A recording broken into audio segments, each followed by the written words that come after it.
Tonight's story begins in a five-star hotel lobby built on reputation, elegance, and standards. It ends with a lesson about leadership that no corporate handbook can teach. Stay with me until the end, because what happened that evening is something every manager, every employee, and every human being should hear. And before we begin, if you enjoy stories about quiet power, real consequences, and moments that expose character, make sure you subscribe to the channel Prestige Stories. Like this video and comment below where you're watching from. Now let's step into the lobby. The Marston Grand Hotel was designed to impress. Italian marble floors stretched wall to wall. Crystal chandeliers reflected soft golden light. The scent of polished wood and expensive cologne lingered in the air. Everything about it whispered exclusivity. I know that because I financed most of it. My name is Adrian Cole, but that night, no one in the lobby knew that. I arrived alone. No assistant, no security, no executive convoy.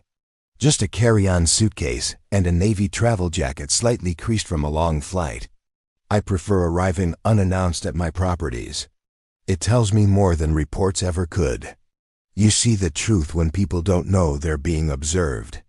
I walked through the revolving doors and approached the front desk. Behind it stood a woman in a perfectly tailored charcoal blazer. Her posture was flawless. Her smile was the kind taught in hospitality seminars, warm but measured. Her name tag read, Vanessa Clark, Guest Relations Manager. "Good evening," she said smoothly. "I have a reservation," I replied calmly. "Executive Suite, under Cole," she typed quickly, paused, typed again. A small crease formed between her brows. "I'm sorry, sir," she said, the smile tightening slightly. "We do not have availability under that name. That would be unusual," I answered evenly. "I made the reservation personally." She checked again. "We are fully committed this evening," she replied. "I confirmed the booking yesterday." "Yes, sir," she said carefully. "However, certain suites are reserved for priority clientele." "Priority," I repeated. Her eyes flicked briefly over my jacket, my shoes, my single suitcase. Then back to her screen. "We maintain particular standards on the executive floor." The words were polite. The meaning was not. Behind me, a well-dressed couple shifted impatiently. One of them whispered, "Happens all the time." I rested my hand lightly on the counter. "I have confirmation," I said. "Would you like to see it?" She leaned forward slightly. "Sir, sometimes online inquiries are mistaken for finalized reservations." "I don't mistake confirmations." Her corporate smile sharpened. "If you prefer, I can recommend another hotel nearby that may better suit your needs." Better suit your needs. There it was. Classification. Dismissal. Assessment without inquiry. I stood quietly for a moment. Then I unlocked my phone. Instead of showing her the confirmation email, I opened a secure internal messaging platform used only by executive leadership. 5 words. "Front desk denying owner reservation." I pressed send. Then I waited. Before I tell you what happened next, pause for a moment. If you've ever experienced being underestimated, judged, or dismissed without reason, hit the like button and subscribe to Prestige Stories. These stories aren't just entertainment. They're reminders. Now back to the lobby.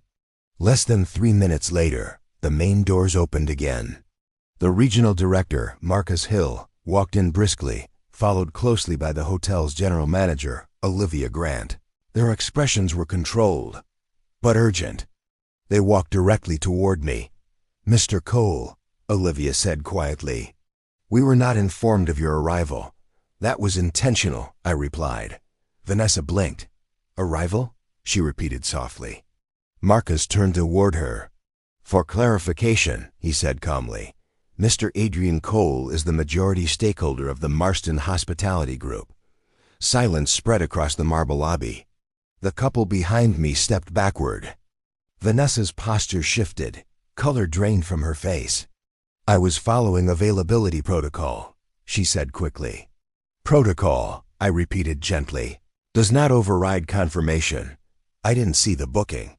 You didn't look long enough, Marcus said firmly. Olivia's tone was professional but cold. You assessed presentation before record. Vanessa opened her mouth, then closed it again. No raised voices, no dramatic accusations. Just consequence. Miss Clark, Olivia continued, you are relieved from front desk authority pending review. The words landed softly, but decisively. Vanessa stepped back from the counter. The lobby remained silent. I picked up my suitcase. But before walking to the elevator, I paused. Hospitality, I said evenly, is not about chandeliers. It is not about marble floors. It is about dignity. No one interrupted. Every guest deserves to feel welcome, especially when you believe they have nothing to offer you. The elevator doors opened behind me. As they closed, I caught one last glimpse of the lobby, perfect, polished, and momentarily humbled.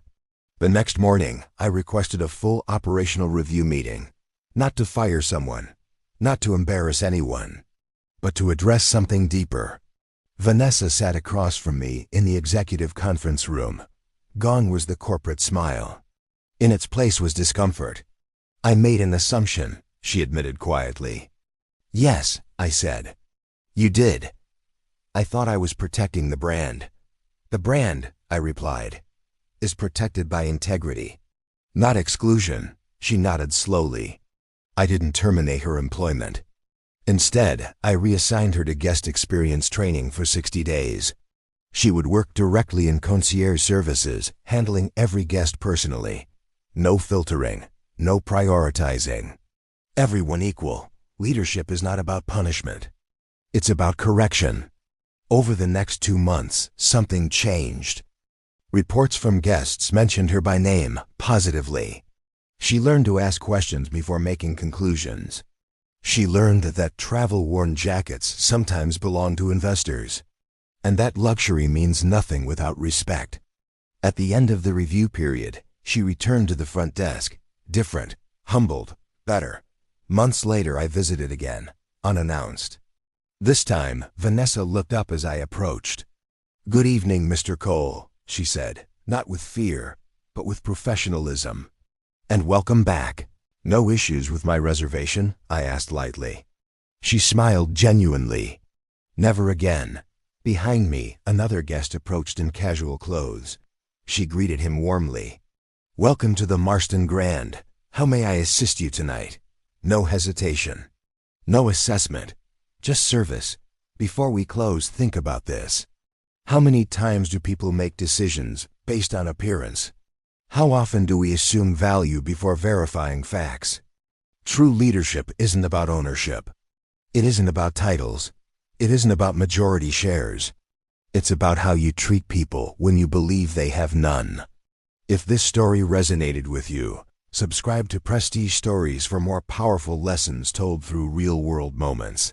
Like the video. Share it with someone who needs to hear it. And comment below. Have you ever been underestimated and proven someone wrong without raising your voice? Because sometimes the most powerful statement is calm truth.